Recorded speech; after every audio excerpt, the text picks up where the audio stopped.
Good evening, everyone, and to everyone following online on castanet.net. Welcome. First, I want to start by recognizing that the Vernon District Performing Arts Centre Society respectfully acknowledges that we live, work, and play in the northern part of the unceded territory of the Syilx Okanagan people, and that many of their descendants of the Syilx Sukanakan still live here. Thank you. On behalf of the board, thank you. On behalf of the board, staff and volunteers, our co-host, the Chamber of Commerce, our forum sponsors, BC Fruit Growers Association and Castanet.net, and on behalf of our special guests, our moderator, and our 5 North Okanagan Shuswap candidates, we welcome you to the Vernon District Performing Arts Centre and tonight's 2019 All Candidates Forum. The Performing Arts Centre has customarily hosted election forums, but this year we are excited to partner with the Chamber of Commerce, BC Fruit Growers, and Castanet to bring you this important opportunity for dialogue with our candidates at such an important time in our country. Now, in keeping with this custom and as part of our mission to serve our community in many different ways, and just as customarily, we've not charged any admission tonight. And however, we do invite you, if you've not already done so, to please donate what you can in support of our youth programs and bursary funds. This includes things like circus, theater camps, master classes, and workshops for our young people in town here. And those of you that have already contributed at the door, we really appreciate it. Thank you very much.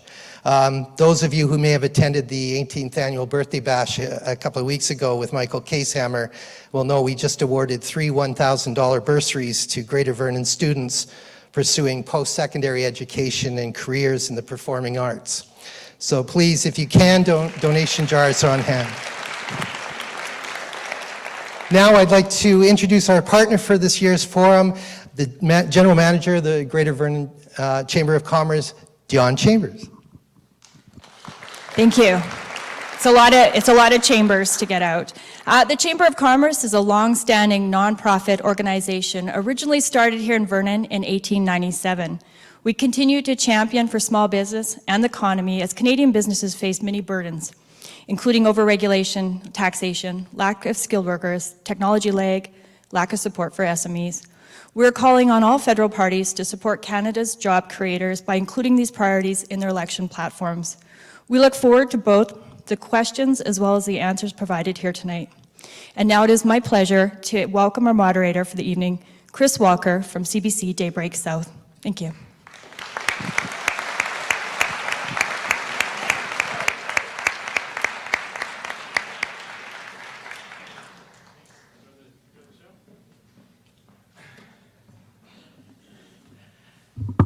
Hello. How's everybody doing? Good. Thank you all for coming tonight. And I'd like to thank the Chamber and the Vernon District Performing Arts Centre for inviting me to moderate this evening's forum. And the BC Fruit Growers Association and Castanet. Now you can listen to our show. I have to get a plug in here, don't I? In the North Okanagan at 106.5 FM. We're on 3 hours every weekday morning. We'll run down the format for you here tonight. Pretty simple. We're going to have opening statements, which run 3 minutes each. We've done a random draw, so we'll go in the order of that draw to start with. After that, we'll have 3 questions that have been posed by the sponsors of tonight's event, one from the Tree Fruit Growers and 2 from the Chamber. And following that, and you have 1 minute to answer all of those questions, and those questions will be for the entire floor. After that, we'll have questions from Pigeonhole, which is our online service. I'll talk more about that in a moment, and from the floor. There are 2 microphones. They have numbers 1 and 2, midway up the audience on the left and the right. Now, if you're too shy to get up to a microphone, and you'd still like to ask a question, you can go to pigeonhole.at on your phone or your tablet, pigeonhole.at, and look for the event Vernon All Candidates Forum. The code to get into that, if you want to follow along here, is GVCC 2019. GVCC 2019. If someone needs reminding of this, I'll do that once we're finished our questions and before we go to audience questions. Now, during the section where we have audience questions, whether in person or online, again, candidates, you'll have 1 minute to answer. The difference here, though, is that you'll have the ability to rebut. So if you hear someone saying something objectionable, you can raise the orange card. You'll have 2 opportunities to do that. Oh, they're green cards. See, they switched them on me. Raise the green cards. You'll have 2 and only 2 opportunities to do that. So use your green cards wisely. Again, the rebuttal, 1 minute long. At the end, as we wrap up, we'll have closing statements. We'll go in the reverse order from the opening statements. Clear as mud? Everybody ready? Let's go then. The order for opening remarks will be as follows. Cindy Durkaz, Mel Arnold, Cal Delphing, Mark Reinards, and Harwinder Sadhu. So we begin with Cindy Durkaz, candidate for the Liberal Party of Canada. Good evening. Thank you for attending and for the hosting, and hello to all those listening online. We live in an extraordinary part of the world, and the communities of North Okanagan Shuswap are diverse, inclusive, welcoming, and growing. I've been lucky to have lived here almost my whole life. I played on the beaches as a kid, I worked in my parents' shoe stores, I got a law degree, and I opened my office.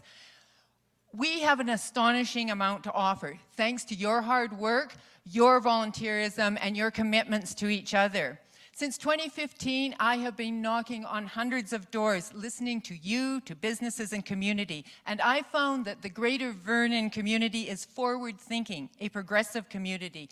Just look at what we're doing. Sustainable agriculture and food security, development initiative with the City and Okanagan Indian Band, collaboration to get that Okanagan Rail Trail completed, work on being done by Turning Points and other organizations to get housing, the great support for faith-based organizations that do great work in our communities, welcoming refugees, welcoming and finding skilled immigrants.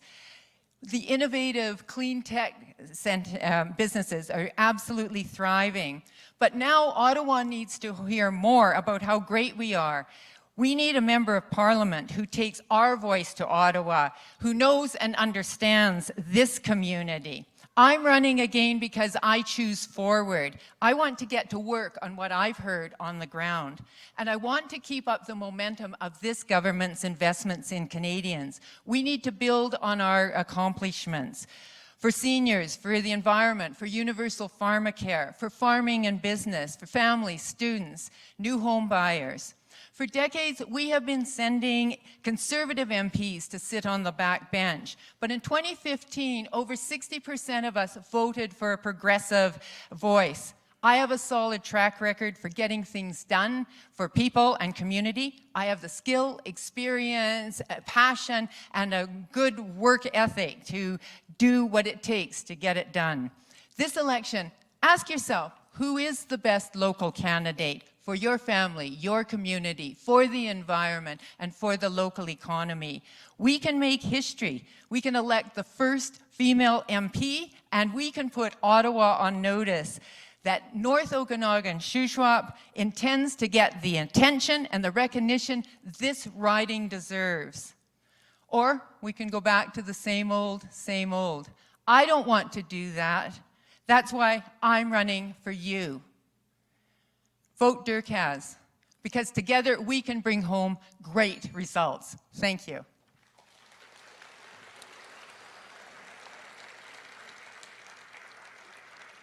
Now, Mel Arnold, incumbent representing the Conservative Party of Canada.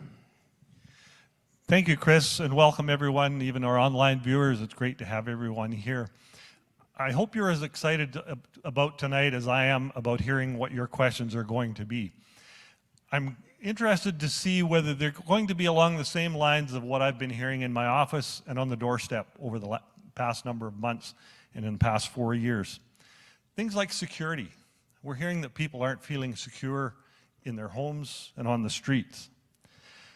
We're hearing that the environment is a major issue, and I agree. We're also hearing that life has become less affordable under this current government. Well, I'm proud to say and happy to say that our Conservative policy platform covers all of these issues and more. On security, we're going to go after gangs and repeat offenders, the criminals that are causing the greatest grief out there. We're not going to go after law-abiding firearms owners, but we are going to go after gun smugglers. On the environment, I'm very proud to say that our Conservative Party is the only party that is taking the fight against global emissions and climate change to a global level. While the Liberals would continue with a carbon tax that will only punish Canadians for driving to work or driving to a medical appointment, we are the only party that will take our Canadian technology and innovation to fight emissions here in Canada, but also to fight them on a global scale, where we can make the most difference, because emissions don't know international borders. On affordability, we've rolled out a number of pieces. We're going to reduce the personal income tax for the lowest income earners in Canada. We're also going to introduce tax-free maternity benefits for young and growing families.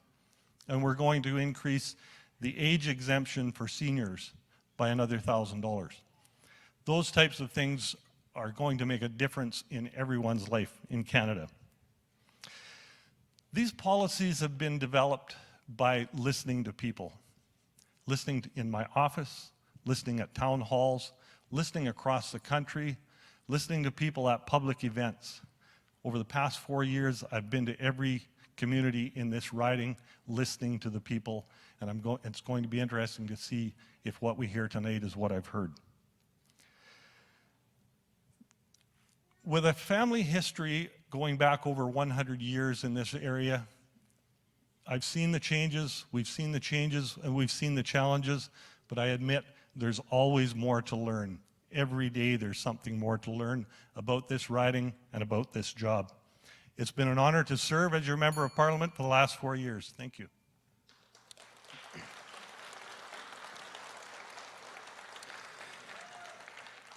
Next, we have Kyle Delphing representing the People's Party of Canada. Thank you, Chris. Hi there, my name is Kyle Delphing. I'm running with the People's Party of Canada. Who is the People's Party of Canada? We're Canada's newest party. We're a year old, we have 41,000 members, and we're running over 320 candidates across Canada. What sets us apart from the rest of the parties is we're looking to be fiscally prudent. What we'd like to do is we'd like to bring affordability back to Canadians, but one of the ways that is being proposed up here is constantly pandering with your tax dollars to everybody who might vote for this party or that party. What we're proposing to do is with fiscal prudence, we want to eliminate our deficit and we want to get rid of our debt. Right now, we're running a deficit of about $20 billion a year. We know in 2 years we can eliminate that deficit. After we eliminate the deficit, we can lower taxes for Canadians in a fair and equal manner. One of the ways we're going to lower taxes for Canadians is by bringing in 2 tax brackets instead of the current 5. We're also going to raise our current income tax exemption so seniors are not paying any income tax on the GICs and OAS CPP. Another thing that sets us apart up here is we're actually looking to be economically competitive on the world stage. Everybody else is worried about climate change, but really we're forgetting that we've been running this country on a credit card for the last 5 years and that debt is adding up. We have taxes that are chasing companies out of this country, like the stumpage fees in British Columbia, which are doing no good for our lumber industry. We have a lumber industry that's thriving across North America, but not here in British Columbia. Our actual mills are going to the United States of America because it's more competitive.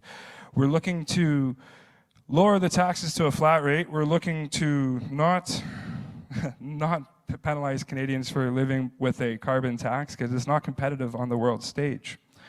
Another thing we're going to do is reform the healthcare in this country because Canadians aren't getting the services they deserve. The last 20 years, our cost to healthcare providing has gone up double, from 20 billion to 40 billion. But everybody in here knows that you felt the services stay about the same. We want to allocate the revenue of the GST directly to the provinces so the provinces can start taking care of healthcare on their own. We won't get rid of the Health Canada Act, but we are going to get rid of the bureaucracies that are taking up the extra money at top. Now, we talk about history in this riding, and we are a brand new party, and we are a fiscally conservative party, socially libertarian. So we're not going to be using austerity measures to cut any of the services to the people in this room. What we're going to be doing is stopping our foreign aid and our corporate welfare. That alone is about $15 billion in total. That's how we're looking to balance the budget, so it's not going to hurt you. The history of this riding back in 1993, you guys took a leap of faith and you elected a member of the Reform Party. That was a new party back then, and they had new, bold ideas. We're a new party as well. We're fiscally conservative just like them. We're for small businesses and we're for people. Thank you.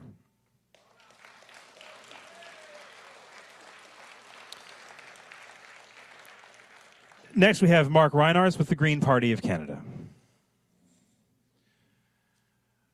My name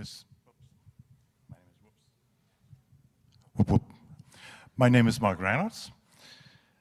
I live in Spelmchin with my wife of nearly 40 years. We live on a small farm. I also take care of an estate ranch in the East Kootenays. It's my father's estate. I was born in Luxembourg and grew up for a good portion in Belgium and then later in Canada. Moved here as a teenager to the East Kootenays. Studied in Calgary, and then somehow ended up moving back to Europe, chasing a good job with a multinational that took me to the Middle East, East Europe, most of Western Europe. And then in 2004, I found myself back in Canada. I speak 4 languages. That is why you might detect an accent. I joined the Green Party because it is a party that only has policies, whether in healthcare, business, social justice, all related to address climate change. While the other parties are now scrambling to come up with policies that meet an urgent state regarding the climate, the Green Party, 11 years ago, had assembled a plan that foresaw and prevented climate running out of control.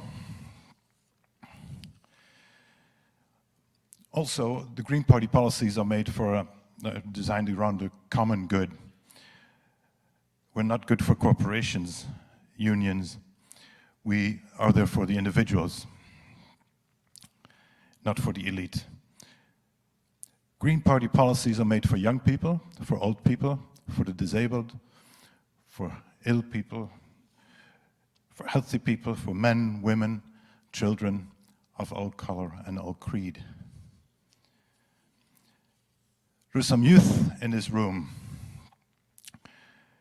Youth who know their future hangs in the balance with this election. Yet they rely on our vote regarding their future. We vote for their well-being. Let's remember that. The youth in this room will start their work age or their working lives with a $1 trillion debt. The Greens will address this issue. We have a costed platform that will pay this debt. It's time. Thank you. Thank you.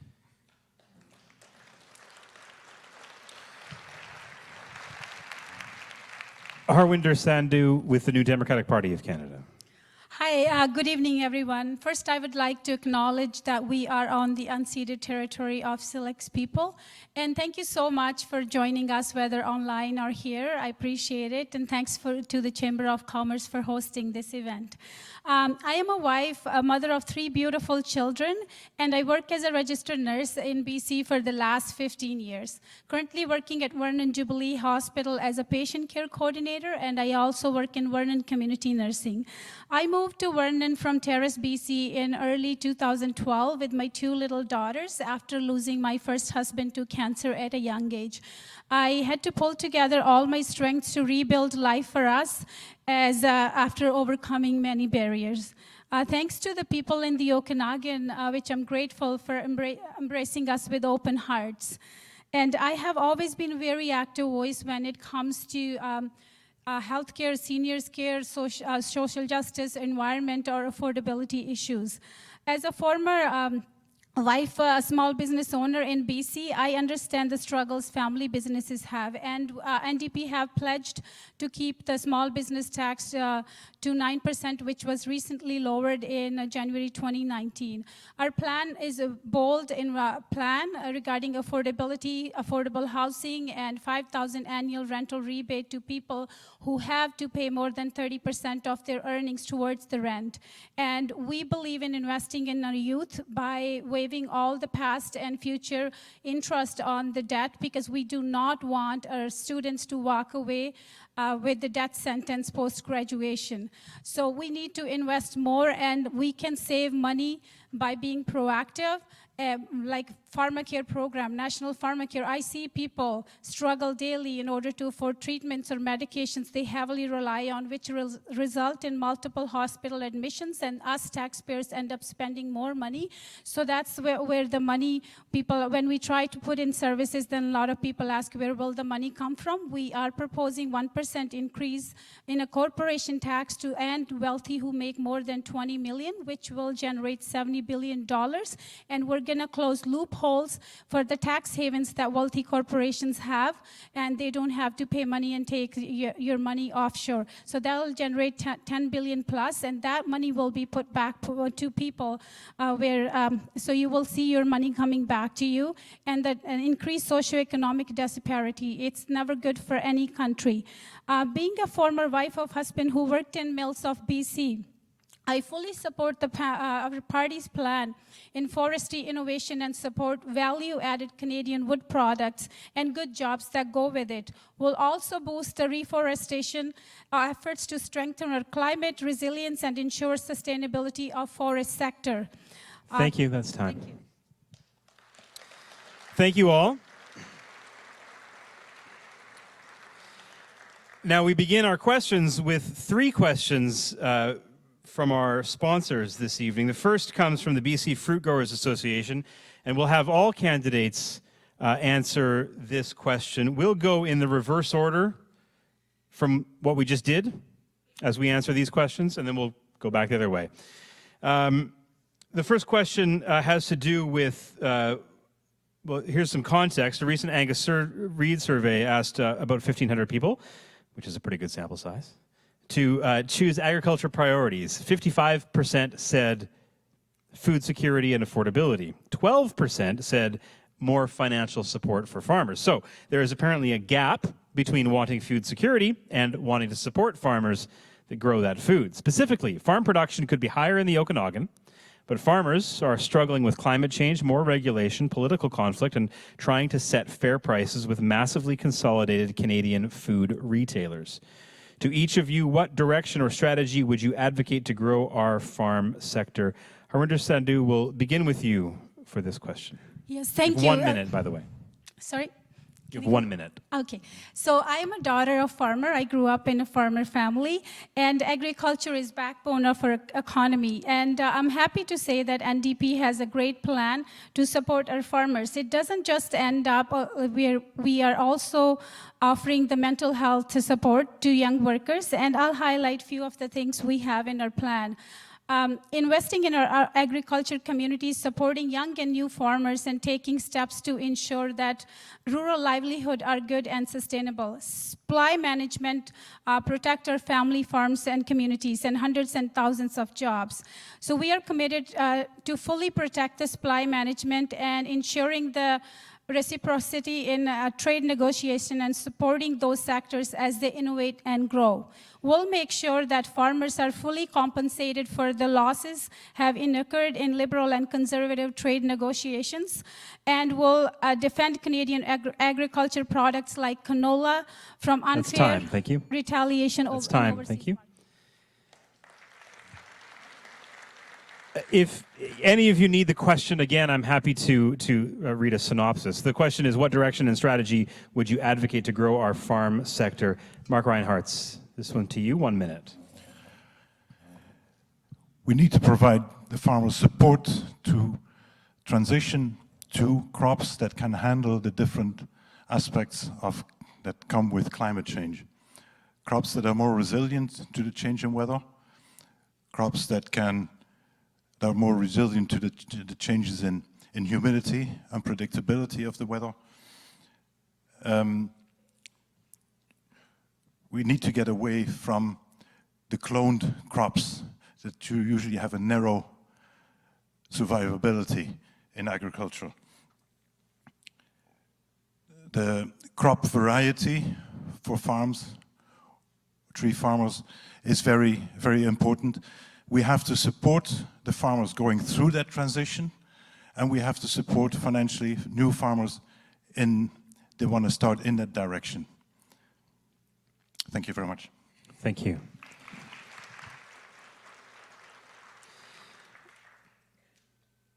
Kyle Delphing, People's Party of Canada. 1 minute. Would you like the question again, or have you got it? I got it. All right. All right, so 1 minute. What are we going to do for farmers? We're going to reduce the grain commission fees. That's a fee that farmers pay every time they bring their grain into a grain elevator. We're actually making a profit of $100 million a year off of it. We can reduce the fees to get rid of that profit. The next thing we can do is get rid of the carbon tax in this country. That is killing farms and making it hard for affordability at the kitchen table.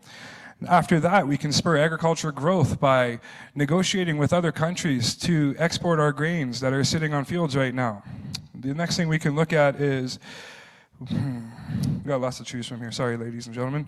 Accelerated capital cost allowance. Now what that is it allows a farmer to acquire machinery without actually paying income tax on the money required to acquire that machinery, which should allow for investment back into farms at a cheaper rate, which again, we can pass that down to the kitchen table. And reduce federal farm tax from 15% to 10%. You know, that's a tax rate that will, again, the savings can be passed down to the table. And as far as dairy farming, okay, That's time. Thank you. Mel Arnold, Conservative Party of Canada. You have 1 minute. Do you need the question again? No, I'm All good, right. thank you. Everybody's got it now, Yeah. right? 1 minute is a very short time frame to explain all of the good things that could be done for farmers out there. But one of the things we won't do is complicate the tax system like the current Conservative government has done for succession planning, making it impossible or very difficult to pass on to families. But we're also going to increase the stability and the investment environment for farmers. We need to make it possible for them to be able to invest and be sure that they're going to be able to sell their product. And that's through local markets, through provincial marketing, and through international trade. We have a great variety of agriculture here in the North Okanagan Shuswap. Almost anything that can be grown in Canada is grown right here. So we have incredible opportunities if we can get our products to markets, whether they be local, provincial, or international. Those are the types of things that I'll work as your Member of Parliament. Thank you. And Cindy Durkaz, Liberal Party of Canada. Thank you. I find myself agreeing with my friend Mel Arnold. One of the big things that we can do for farms is look at the tax code, including the intergenerational transfer of farms so that we can have the young people taking over those farms. That is part of the Liberal platform. The Liberal government has the first ever rural economic development minister who visited here. They take rural issues and farm issues very seriously. The platform calls for increased FCC lending to farms and food processing. And a big one is that we need to have more support for the damages and the risks that are involved in environmental catastrophes that are happening and the supply risks to deal with That's them. time. Sorry. Thank you. Thank you to the candidates. There's always some unknowns when we do evenings like this, and I've just realized that if we keep going back and forth, one person is going to start, one person is going to finish all the time. So I'm going to change the order up a little bit, so just roll with it. Ready? Okay, so the second question is from the Vernon and District Chamber of Commerce, and it is as follows. The federal government must work with the provincial and territorial governments on the mutual recognition of regulations, rules, and policies to allow for the free movement of labor, goods, and services in Canada. Take a breath. What actions will your government take to speed up the process to allow for free movement of labor, goods, and services in Canada?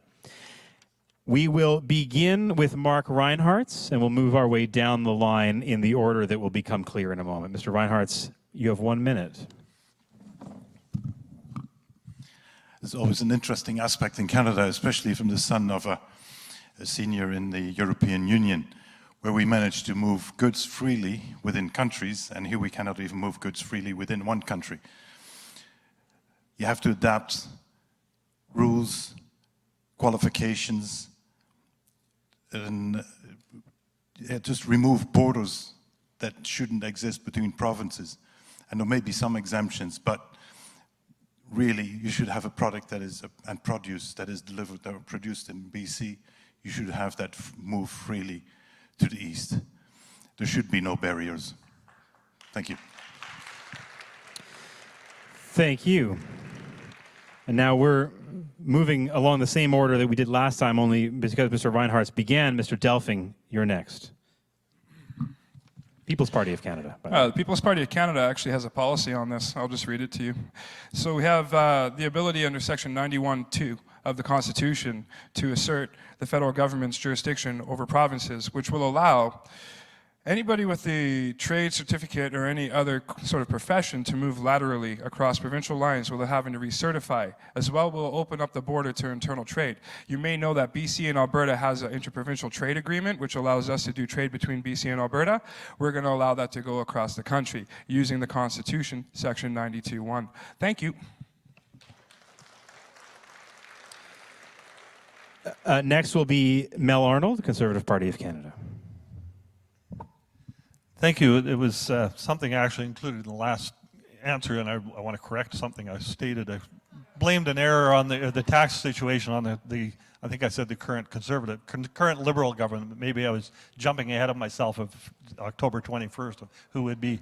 But on the issue of international or interprovincial trade and movement of goods and services, I've been happy to work beside my colleague Dan Albus from Central Okanagan, Similkameen, who was very active on the interprovincial trade barriers, especially on wine and beer. We have some incredible BC wines that we can't get into liquor stores in Ontario and other parts of Canada.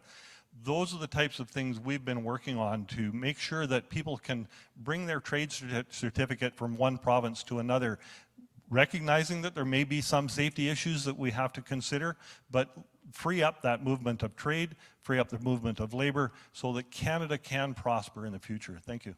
Thank you. Cindy Durkaz, Liberal Party of Canada.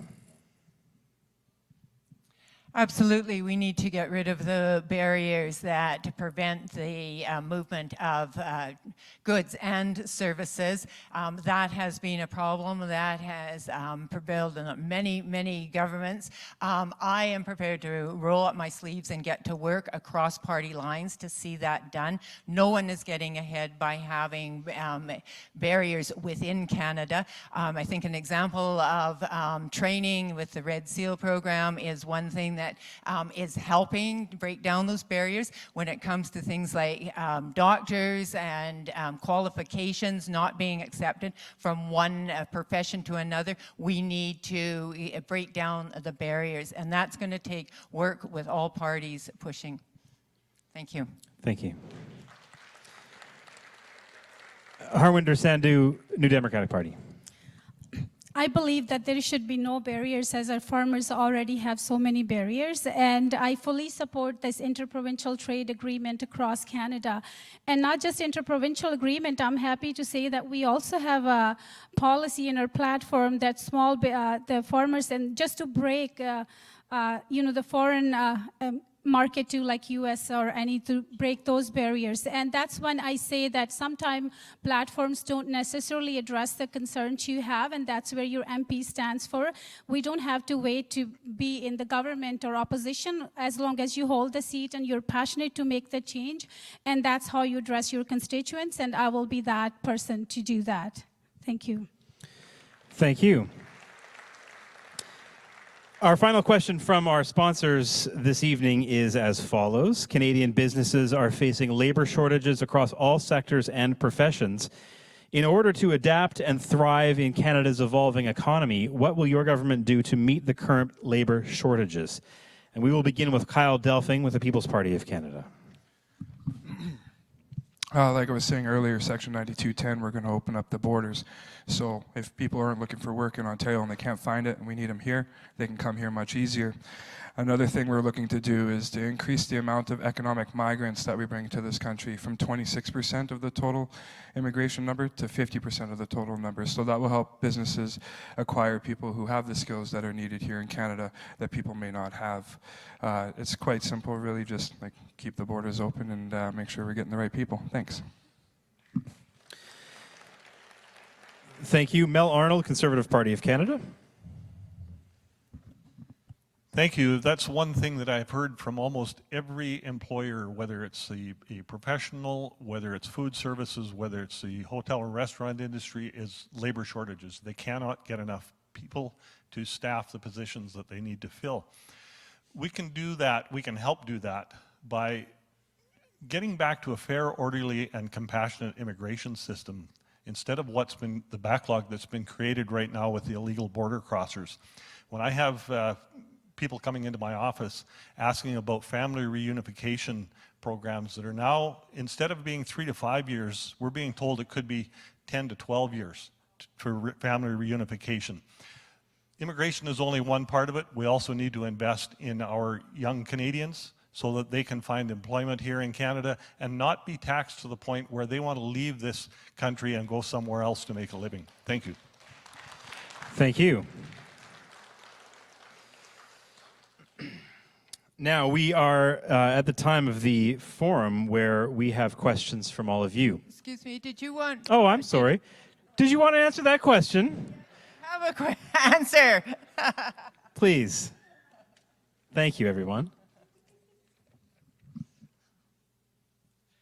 Okay, so yeah, how far have we come from 2015 when we heard about there were no jobs and people had to leave the communities to find work, and now we're hearing in 2019 as a result of a really strong economy that there are labor shortages, and there's severe labor shortages. The Liberal Party supports immigration. Let's not confuse that with illegal border crossers. There are, there's no such thing, but let's talk about immigration and bringing skilled immigrants. Vernon actually has a pilot project which is doing exactly that. We also need to look at more training to move people up the training spectrum. And let's look at temporary foreign workers who actually are looking for a path to permanent residency. We could make the processing for temporary foreign workers a lot faster and easier and give them a path. That's time.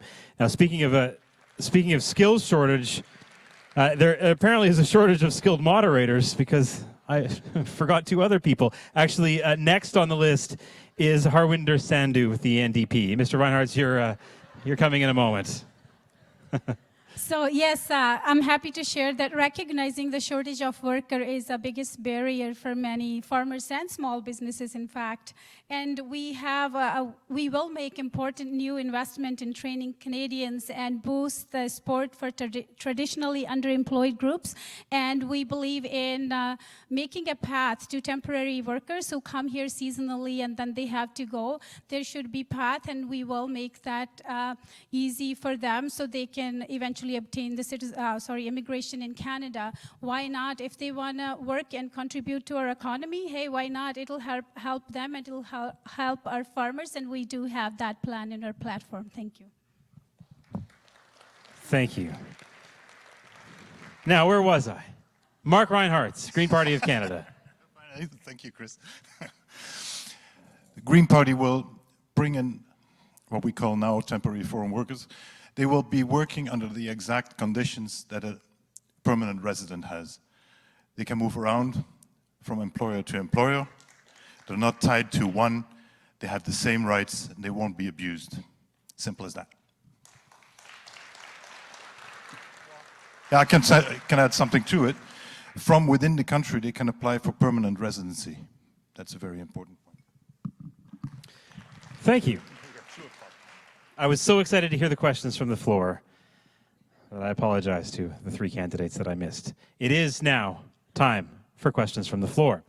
And it's been great. There are two microphones, by the way, in the middle of the audience, left and right. So please, if you have a question, you can make your way there, and we'll get to you as soon as we can. We'll start, though, on Pigeonhole, which is really active. And so thanks very much for all these questions. And let's start with the one that has the most upvotes. And we'll put this to everyone, and we'll go in the same confusing order that I've been trying to keep straight all evening. The question is, and I have to just correct something in this question, but we'll get to that in a moment. The question is this: Prime Minister Justin Trudeau stated that small business owners are, quote, tax cheats. Do you agree with his statement, or how would you change anything to support our small business owners? Now, he actually didn't say that. I'll read you the quote. This was made to Peter Mansbridge on September 8th, 2015. Here's the quote from at the time, Prime Minister Justin Trudeau. I quote, "I think small businesses should be paying less taxes. We just have to make sure that it's done right. We have to know that a large percentage of small businesses are actually just ways for wealthier Canadians to save on their taxes. And we want to reward the people who are actually creating jobs," unquote. So there's a bit more context. We will begin with Mel Arnold, Conservative Party of Canada. Thank you for the question. It was interesting that a lot of the issues around how small businesses were being treated came out in the summertime when the House wasn't in session, when we couldn't challenge the Prime Minister and his Finance Minister for how he was regarding small business people as wanting to avoid paying taxes. We know that small businesses create the majority of jobs in Canada. They need to be respected for what they do. The current government failed to do that. They're looking at placing a tax of up to 73% on deferred income. That's income that business owners have earned that they are trying to put away either for their retirement or to be able to invest in new capital improvements in their business so they can hire more employees. Those are the types of things we've fought against, and we will fight for small business owners as a Conservative government. Thank you. Cindy Durkaz, your turn for this question. Thank you very much for that correction, Chris, because I've heard that repeated and it's just wrong. This government has been very, very friendly to small business and taking the small business tax rate down to 9%, which is the lowest of any of the G7s. The 73% that we just heard from Mel Arnold is actually on corporations that are sitting on over $1 million of inactive income or assets. So the thing that this government has really done is invested in skills training. It has invested in women in entrepreneurship programs. The Community Futures of the North Okanagan and Shuswap have women's entrepreneurship funding to encourage women to get in, but to business, to promote businesses taking it to the next level, to export development. It's time. Thank you. Thank you. Harwinder Sandhu, New Democratic Party. So we are committed to make it easier for family businesses to be passed on to future generations with new legislation ending the unfair tax treatment on the small business family transfers. And we pledge to keep the small business the tax at 9%, which NDP proudly supported this. This a recent decrease in that. And we will also make it easier for the families to help Canadian business to step out on the world stage with streamline access to government export services and make it simpler to break into the foreign markets. We'll also provide small and medium-sized business with single point of contact to help ease regulatory process and support compliance, freeing up time for entrepreneurs to invest in growing their business and supporting them with worker shortage as well. 1 minute is a little less time to share what we all have to offer. So, Thank you. Mark Reinhardt, Green Party of Canada.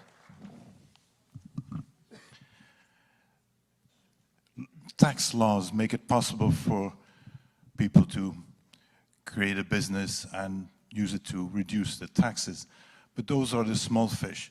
We have $200 billion that left this country are in foreign tax havens from corporations and from individuals. That is the money we have to go after. Those are the taxes we have to confiscate, so to speak. The Green Party has a plan to go after those and tax those funds at domestic tax levels. So that means that you have at least $15 billion in taxes that are owed to this country that we can retain back. It's not the small businesses, it's the rich and the corporations that hide their money there. Thank you. And Kyle Delphing, People's Party of Canada. Our leader, Maxime Bernier, was the Minister of Small Business and Tourism. He understands small business. And what you haven't heard up here is the sole proprietorship is actually who was considered the tax cheat in 2016, 2017. They raised the taxes in 2 ominous budget bills from 27% to 49% for most small businesses making $100,000 a year. That is something that they promised not to do, but they did. So what we're going to do to reverse that is eliminate the 3 tax brackets that are above $15,000. We're going to bring in flat tax, and we are going to lower business tax from 15% to 10% to encourage growth, as well as lowering farm tax to 10%. Thank you. Thank you. Now, I see some people up there by microphone number 1. Do you have questions? Yes, you do? Okay, the first in line there for microphone number 1, it's over to you. Now, you may address your question to the entire group or to one candidate in particular, and this is a chance for all of you to use those green cards and rebut if you hear something you disagree with, which you might. Go ahead, ma'am. This question is for all candidates. Conservative leader Jason Kenney has created a $30 million war room to fight environmental activists by harassing and discrediting anyone with anti-Alberta, anti-oil and gas views. He has referenced authoritarian regimes like Saudi Arabia, Iran, Putin's Russia, Venezuela as examples of places that don't put up with environmental protests. He said, while he doesn't recommend throwing environmentalists in jail for 6 months, he said this was very instructive. How will your party deal with environmental protesters that slow down your pipelines? Thank you for the question. I do have an order all worked out now, so we'll start with Cindy Durkaz, Liberal Party of Canada.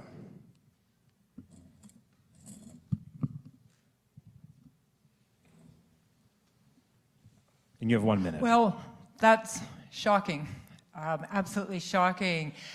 People have the right to protest. It is part of our Constitution, and we are seeing that. We're seeing that with the climate strike and the youth-led protest, and that is an important part of our democracy. So that I have seen the clamping down on environmental groups that were done by the past Conservative government, which has been reversed by the Liberal government, where they were going after income tax, charitable registration status. That was outrageous to target them, to try to shut down those groups that were exercising their democratic right and free speech.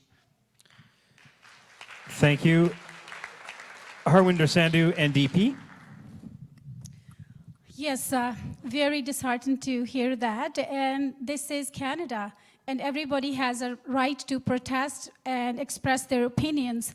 Actually, why are we going backwards? And especially climate crisis is real, and we don't even have much time left to deal with it. And why are we feeling threatened by those people who are trying to waken us up?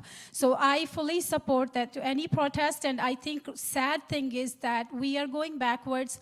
We can do much better than this, and this is Canada, and this is such a shame if that's happening. I do not support that kind of politics or politicians. Thanks. Thank you. Mark Reinhardt's Green Party of Canada. That requires a very short answer. The question is, what would my party do vis-à-vis the protesters protesting a pipeline? I'd follow Elizabeth May. I'd join them. Thank you. Kyle Delphing, People's Party of Canada. We live in a great country with a constitution and a Charter of Rights and Freedoms. And the second one of the Charter of Rights and Freedoms is you have the right to express your religion, your freedom of opinion, and anything else, which includes the right to assemble.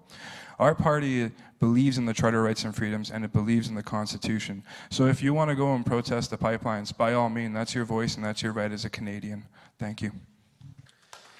Thank you. And Mel Arnold, Conservative Party of Canada. Thank you for that question. As Kyle said, protesting is a right in Canada, freedom of speech, and we respect that. But what I've seen over the past 4 years in my research in fisheries is the unbelievable amount of money that has been funneled through U.S. corporations into Canadian corporations to shut down our resource sector in Canada. And that's just not oil. That's natural gas, that's wood production. Millions of dollars funneled through U.S. foundations into Canadian foundations and protest groups here in Canada to shut down our Canadian resources. That's not right. I've seen the numbers on that. $13 billion or $13 million over a short period of time into just the north coast of BC, cutting down or actually promoting the small groups being able to protest a tanker moratorium. It's time. Thank you. Microphone number 2. The floor is yours. You have 1 minute for your question.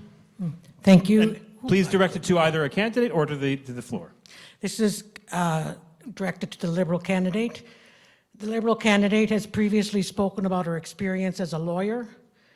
If she were defending Admiral Norman against the now vacated charges against him, and the government denied access to all the documents required for that defense, what would her response be? Thank you. You have 1 minute. As a lawyer, I would consider all of the evidence and all of the law and make my case. Thank you. No rebuttals? No. Let's go back to Pigeonhole, and this is the next most popular question from the crowd. And it is, and again, I have to correct it slightly, but the question is this: how would you move forward to adopt some form of proportional representation that better represents all voters rather than the antiquated first-past-the-post that is only used in the US and Canada? And now that's the bit that needs correcting, because first-past-the-post is used in about 60 countries, most of the Commonwealth. Nonetheless, the premise of the question remains, and this is to the floor. We will begin with Harwinder Sandhu, NDP. Yes, I strongly believe, along with my party, that person with 39% of votes should not have 100% power to make decisions on our behalf. What would you do? What would you do? My party is fully committed to do the proportional, go ahead with proportional representation, because we were hoping that Justin Trudeau promised that last election was going to be the last under the previous way of voting, but we are going ahead, no consultation, nothing, and we're also decreasing the voting age to 16 years so more youth can have a voice, because they're our future. That's the only way we'll bring change. Mark Reinhardt's Green Party of Canada. Yeah, not much different from NDP. We support proportional representation. I was born in proportional representation. I grew up with it. It is a fair system. It's a democratic system. this system is, yeah, I cannot use the word, but that's where I stand on it. We will also bring down the voting age to 16. Thank you very much. Thank you. Kyle Delphing, People's Party of Canada.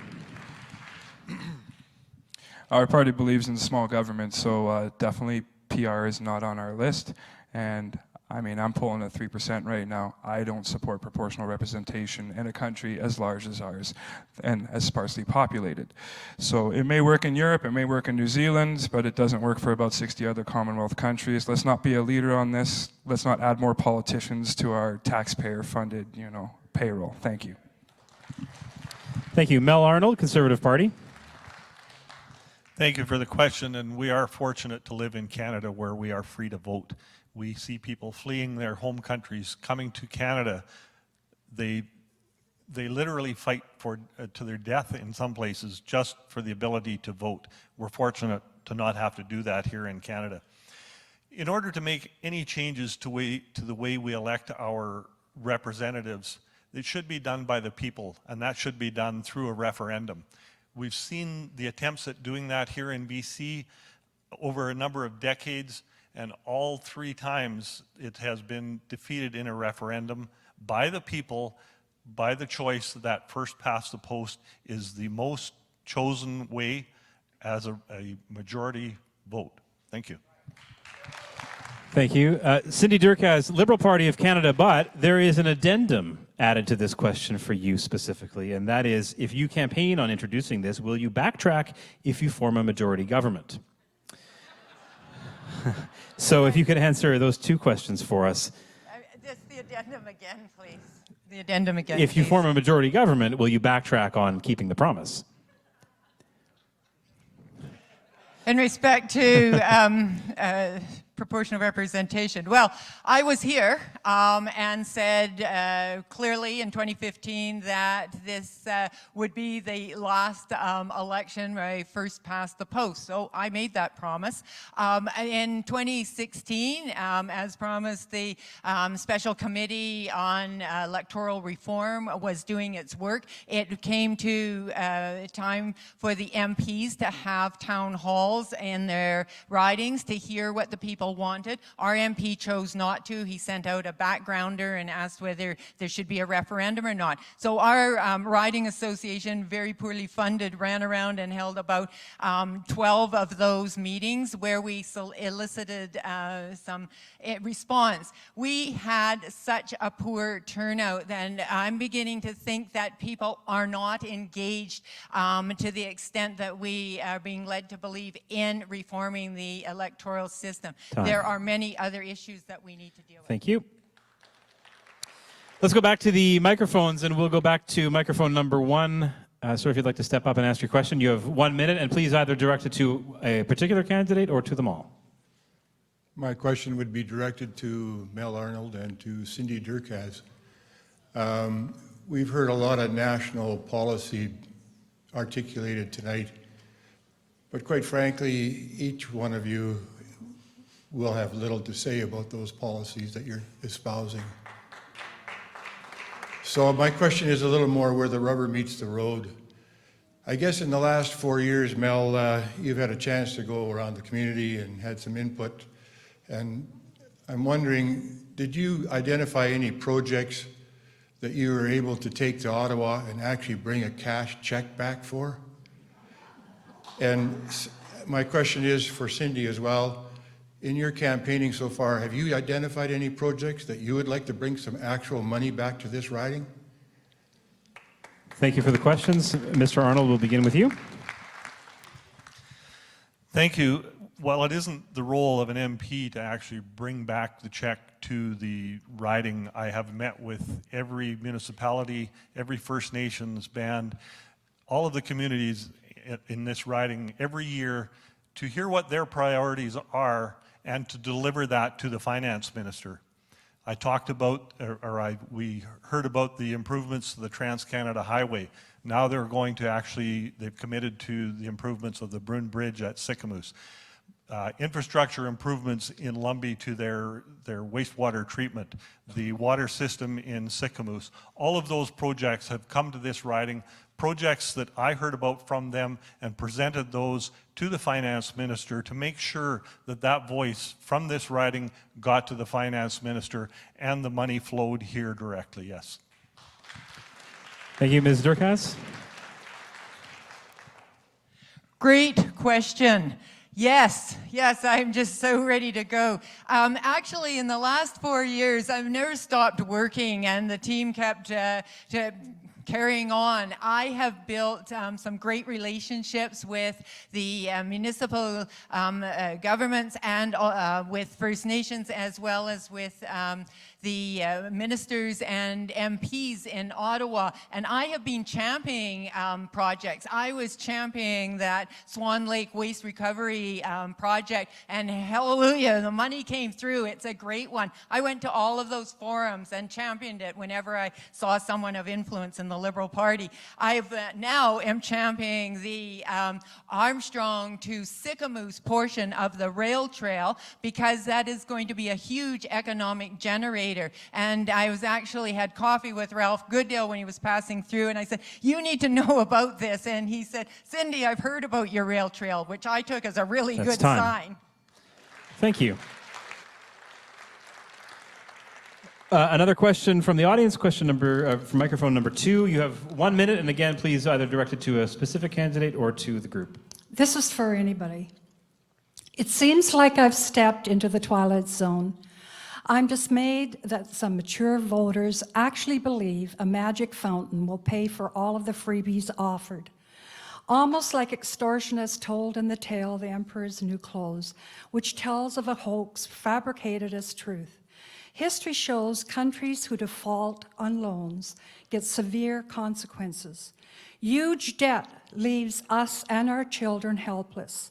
If Canada defaults on loans, would Canadians be under the total control of IMF, World Bank, and some of the crooked members of the United Nations, and thereby lose the shred of sovereignty we have? Thank you. We'll begin, and just as a matter of context, Canada has the 25th highest debt to GDP ratio in the world, one of the highest of developed countries in the world, just as a bit of context there. Mark Reinhardt with the Green Party, will begin with you. There's a number of questions in there. It is a costly program. It has been, our election platform has been costed, and we have targeted a number of sources to get funds from to finance the good plans that we have. One is stop subsidizing fossil fuels. The other one is stop corporate welfare. We provide billions, 30 billion or more, to corporations that don't need it. Small businesses don't get it. We are letting the Amazons, the eBays, Netflix, Facebook go on, chew into the business, into the economy of Canada without paying a single penny of tax. We're going to tax those. There's a significant amount.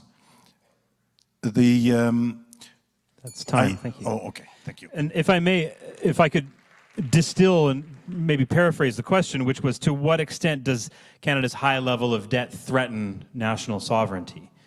And let's go to Kyle Delphing with the People's Party of Canada. Yeah, national debt is definitely something you don't want to maintain. If you take a look at what happened in Cyprus about 10 years ago, it wasn't good for them. It is one of the reasons why we are looking to balance the budget in 2 years, and one of the reasons why we want to create a legislation that will negotiate a debt settlement plan with all of our creditors so we can eliminate our national debt as well as our deficit. Currently, Canadians are paying $28.9 billion on interest alone in this country. That's got to come under control. That's why the cost of living is up, and we are exposing ourselves to control by other organizations, not quite the way you think, but they are going to ask us to do one or two things for the money we owe them. Thank you.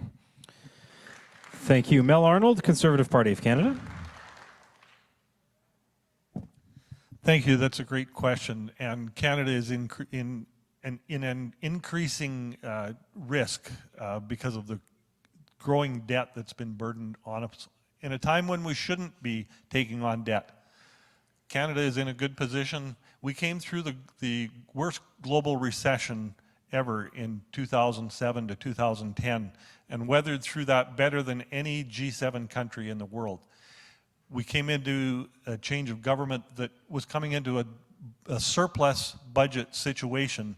Instead, they took it to almost a $20 billion deficit for the past 4 years when we could have been paying down our national debt. As Kyle mentioned, the annual debt service cost of $24 to $29 billion per year could be used to pay down that national debt and provide social services that we also need. Thank you. Thank you. Cindy Durkaz, Liberal Party of Canada.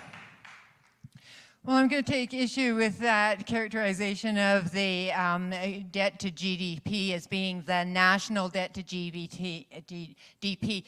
We've got to look at what the federal government is doing. This is a federal election, and we are doing extremely well. The debt to GDP ratio has fallen steadily. It's at 30.9%. We are, along with Germany, the only country in the G7 that have 3 credit rating agencies that have us at AAA, the highest you can possibly get. After the Mulroney Conservatives, that debt to GDP ratio for the national debt was 66%. The economy is strong, it's growing, and that is funding our decline in the debt to GDP ratio, which is a real ratio. The Parliamentary Budget Officer has said that the continued Liberal projections are sustainable in the long term. Thank you. Thank you. Harwinder Sandhu, NDP. Yes, so I was always brought up with the values that live within your means, and my dad used to say in Punjabi that only stretch your feet as far as your quilt goes. So I will abide by that, and I know whenever a country goes in debt, the trickle-down effect, middle class and working class always take the brunt of it. And that's why, but a lot of people and a lot of propaganda does go around that when the NDP try to support the public services, it'll cause debt. No, as I mentioned, we are going to increase the corporation taxes, and I believe that we need to spend money in prevention. And like National Pharmacare program, yes, there will be 10 billion investment in the beginning, but then program will generate 4.2 billion annually by bulk buying and by preventing those patients who can treat their illness at home, and by to prevent recurring hospital admissions and so on and so forth. Because one bed in hospital costs, and we are ending the fossil fuel subsidy. You know what 3.3 billion can get you? It can get you job training. Thank you. Sorry. We'll never know. Let's go back to Pigeonhole, and this is the next question, and we'll reverse the order here a little bit just to make it fair. The question is to everyone, and the question is as follows. This is a good one. In precise terms, what will your government do to guarantee pipelines are built to transport BC and Alberta's oil and natural gas to Western Canadian ports, Eastern Canadian ports, and U.S. markets? In precise terms. And we will begin with Cindy Durkaz, Liberal Party of Canada.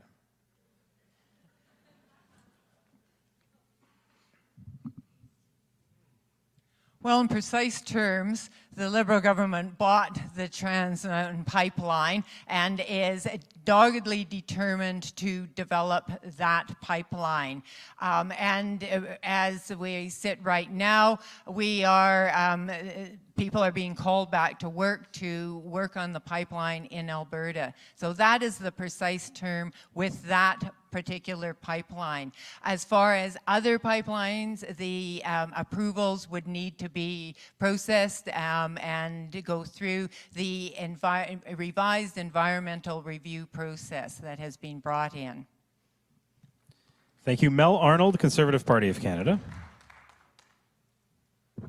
Thank you. That's a great question because it fits into one of the major pieces of our policy is to establish a national energy corridor. And that would be done through consultation, but to establish a regular and permanent corridor where the approval process only needs to be done once. And that's through the consultation and working with the provinces to make sure that that corridor is available for not only pipelines for oil, but also for natural gas and for hydroelectricity transmission lines.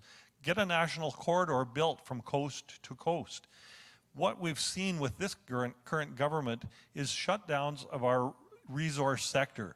The tanker ban only stops the loading and unloading of oil on our western ports. It doesn't do anything about the thousands of tankers that move up and down our coastline every year. Thank you. Thank you. Kyle Delphing, People's Party of Canada. In precise terms.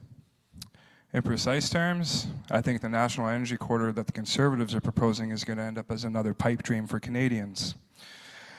What we're going to do is we're going to use precisely what we can, which is the Constitution, the law of the land, Section 9210, which allows the federal government to exert authority over any provincial jurisdiction in the matter of a national interest, what would be the pipelines. In precise terms, we're going to repeal Bill C-48 and Bill C-69.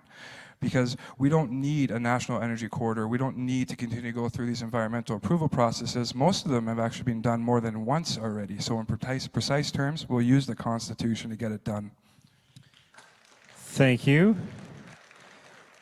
Mark Reinhardt, Green Party of Canada. How will your party precisely build pipelines? We have a good plan. If it wasn't that serious, it would be funny. We started off discussing climate change. Now we're talking pipelines. You cannot be a climate leader if you build pipelines. You cannot declare a climate change emergency on Monday and buy a pipeline on Tuesday. Sorry, Cindy, that was the Liberals. Now it's Mel's turn. You cannot advocate a battle against climate change if you promise to build a pipeline infrastructure around the country and reduce taxes and reduce services. We have other things to look after. We have an opioid crisis here. We have a mental health crisis. We have homelessness. All these things have to be looked after as well. Thank you.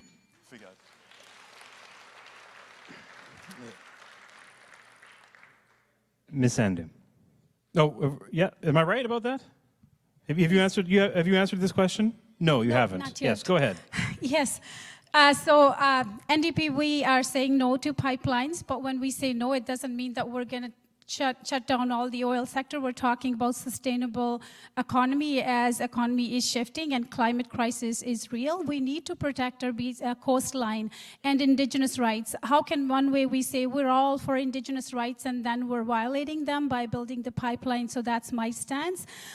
Yes, there has been talk that there will be consultation, but my fear is how much corporation influence that will be on those consultations, because trust has lost over and over, and all those spills, because if you go to some communities, their fishing and all these resources are their bread and butter. So no to any pipelines and no fossil fuel subsidies. Thank you. Thank you. We are closing in on our time, unfortunately, but I'm just getting warmed up here. We have time for one more question from the floor. So microphone number 1, if you could step forward, please keep your question to 1 minute and direct it either to a candidate or to the group. I'd like to direct this to Cindy. Trudeau compared ISIS fighters, who are not the victims of war, but the perpetrators of war and genocide, to Greek and Italian immigrants to Canada. However, the real victims, Assyrian Christians and Yazidi, targeted and slaughtered by ISIS, have been routinely ignored and mistreated by the Trudeau government. Is this a trend you see continuing with the returned Liberal government?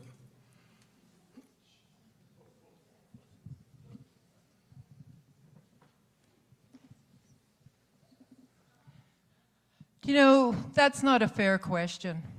that what the Trudeau Liberal government has done to bring in refugees has been very, very admirable and in keeping with the Canada that many of us here believe in. And if you look at where we were at in 2015, we did not have any Syrian immigrants being welcomed into our country. And the promise that I made on this stage in 2015 was that at least 40,000 refugees would be welcomed, and more were welcomed.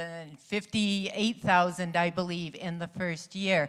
So I think that this country has stepped up with its refugee outreach as in accordance with its obligations under the UN Declaration for Refugees. How many Christians? How many Christians have you brought in? She's answered the question. With the minute she had allotted. Anybody care to challenge? Last chance, because we're going to closing remarks here. Going once, going twice. We'll begin closing remarks then in the reverse order. Thank you. Oh, I should thank you for all of your questions. And I'm sorry we didn't get to all of them. I know there are people lined up on both sides. There are another 30 questions on Pigeonhole. We could be here all night. But the clock dictates that we must begin our closing remarks. You each have 2 minutes. We'll go in the reverse order from how we began. So we begin with Ms. Sandhu with the NDP. Yes. Hello. So this is the time we need to rise above if you want to see the change and then be that change. Therefore, I decided to run as your for the upcoming election. We need more representation from people who are passionate to make the difference. My personal experiences, roles in healthcare, community have allowed me to closely connect to our constituents. Please don't let the fear-mongering and wrong messaging mislead you. I encourage you all to read party platforms, compare with other parties, look at the track record of those parties and the history of the party who gave us universal health care. We can save more money by focusing on prevention and by being proactive than reactive. Right now, we are in a reactive mode and wasting money on the bandit fixes, which have been proven a total failure over and over, and it's costing us taxpayers more money. We're hearing lots of promises as election comes close, and it might be hard to trust at times if politicians will fight for what they're promising. I can reassure you that you can count on my integrity, advocacy, trust. People trust their lives in my hands. I want to maintain the integrity, trust, and respect I earned in my nursing career. Let's work together to build an inclusive Canada. I bring integrity, knowledge, realistic ideas, passion, women empowerment, and diversity. You have the best chance to create a history by electing a woman of color as your MP. I will be happy and proud to serve you as your next MP, and I look forward to your support. I will end it with my favorite quote. Everyone has a history. What you do with it is up to you. Some people repeat it, some learn from it, and very special ones use it to help others. On October 21st, please vote for Harvinder Sandhu because I'm in it for you. Thank you.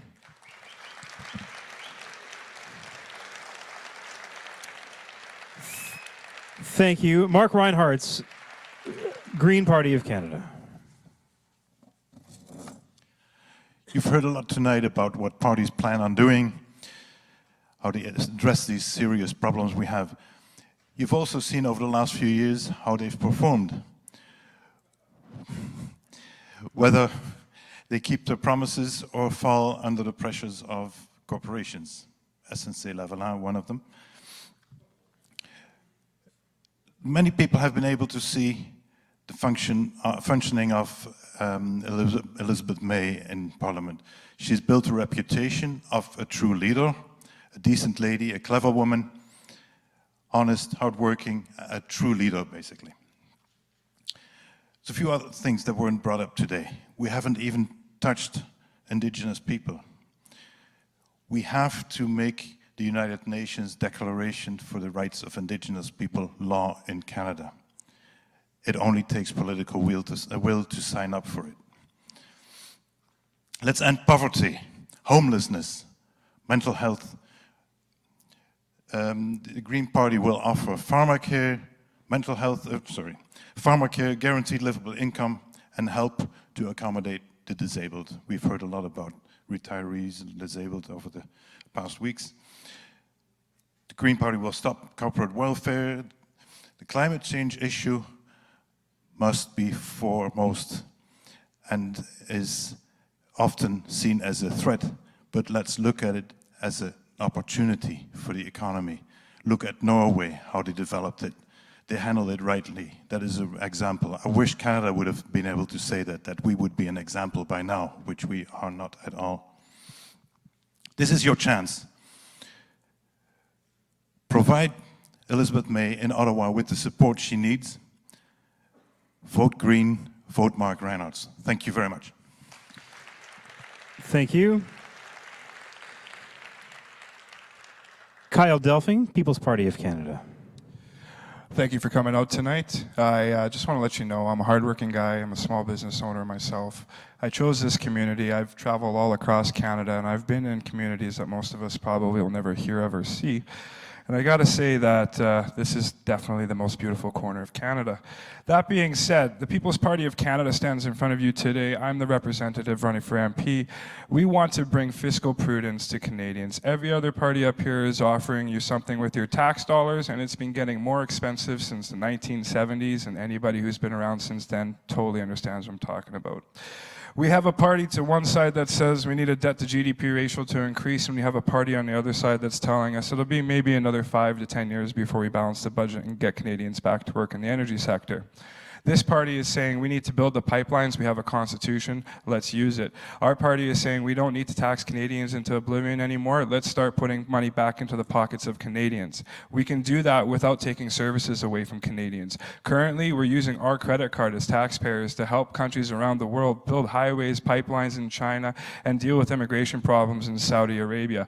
We need to use that money back here so we can bring clean water to our First Nations, so we can build highways that need to be completed, like the 4-lane through North Okanagan, which has been approved but has not gone through. We need to make sure that Canadians are no longer burdened with these policies that haven't spurred economic growth. They've actually chased a lot of companies out. We just gave Bombardier $250 million, and they still took 800 jobs to Virginia.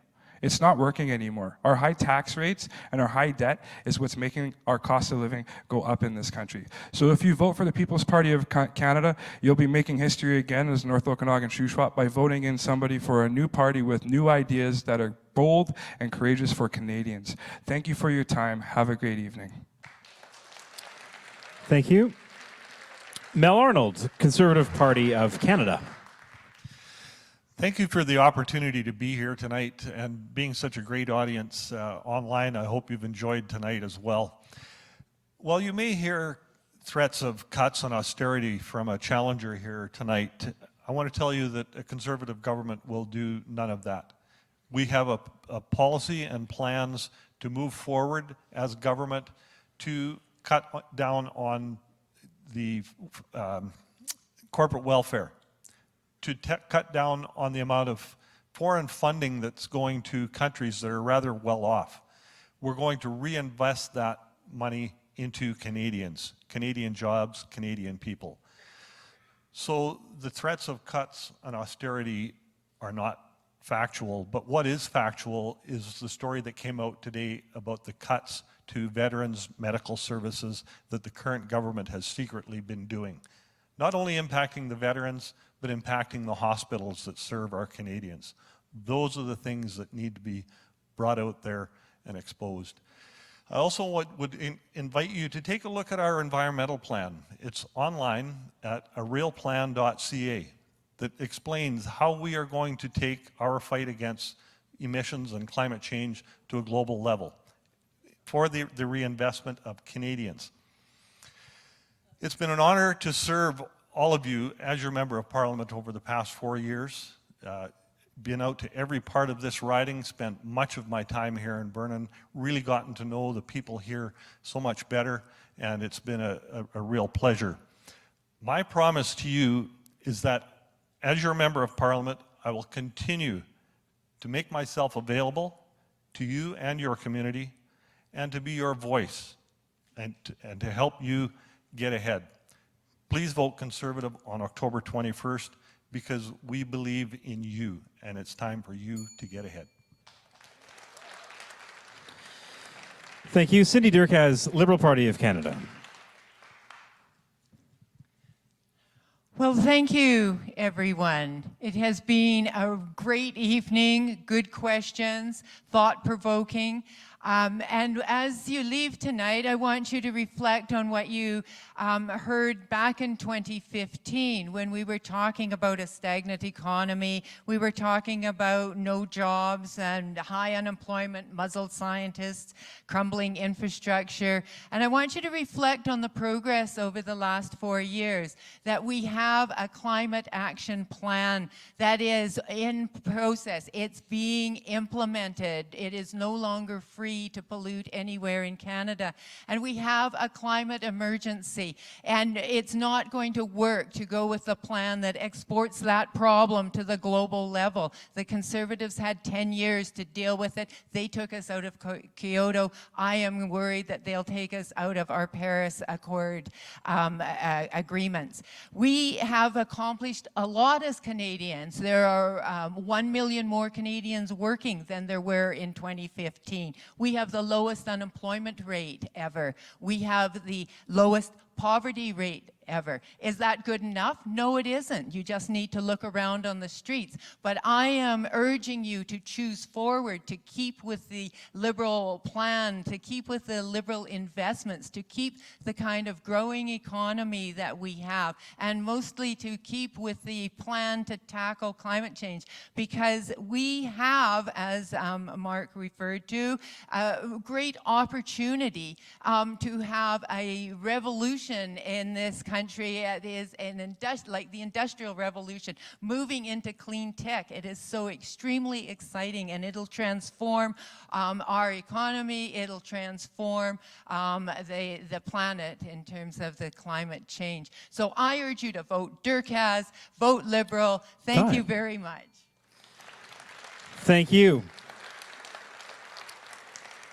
I'd just like to thank the Chamber, the Performing Arts Centre, the BC Tree Fruit Growers Association, and Castanet for sponsoring this evening. And just before we go, I mean, we live in a cynical world, and sometimes justifiably. But our candidates up here, I meet a lot of these people and spend a lot of time with them, and it's hard work, and it's important. And it is public service, and so I hope you'll join me in thanking our candidates for running for public office.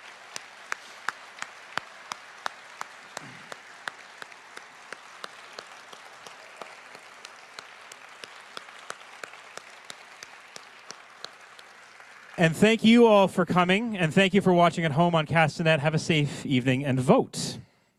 Thank you.